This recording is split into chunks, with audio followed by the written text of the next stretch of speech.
Hi friends, పచ్చి కంది గింజలతో కూర చేస్తాను ఈరోజు. దానికి కావాల్సిన కంది గింజలు కడిగి పెట్టుకున్నాను. టమాటో 2 టమాటోలు తీసుకున్నాను. చింతపండు కొద్దిగా కాస్త మీకు కావాలంటే వేసుకోవచ్చు, వేసుకుంటే బాగుంటుంది. కరివేపాకు, ఒక ఆనియన్, ఇంకా తెల్లగడ్డ, పచ్చిమిరపకాయలు. అది కారం చాలా తక్కువగా ఉందండి. ఒక 7-8 వేసుకున్నా. దాన్ని బాగా కట్ చేసి పెట్టుకున్నాను. ఓకే, ఇప్పుడు ప్రాసెస్ స్టార్ట్ చేస్తాం. ఆయిల్ వేసేసాను కదా, ఆవాలు వేసేస్తాను.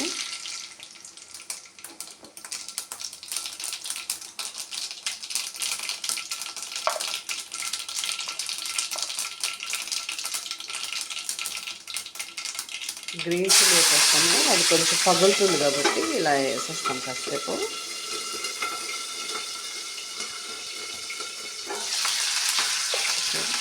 తెల్లగడ్డలు వేసేస్తాము.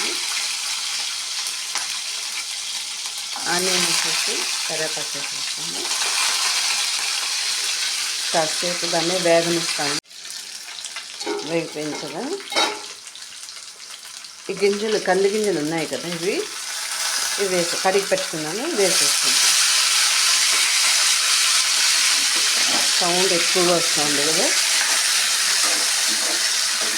దీన్ని కాసేపు అట్లా వేయించుతాం, దోరగా వేయించుతాము.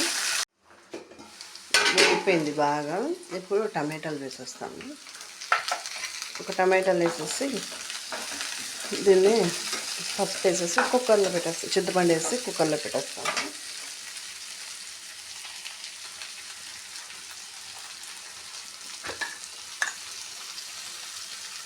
పసుపు వేసేస్తాము.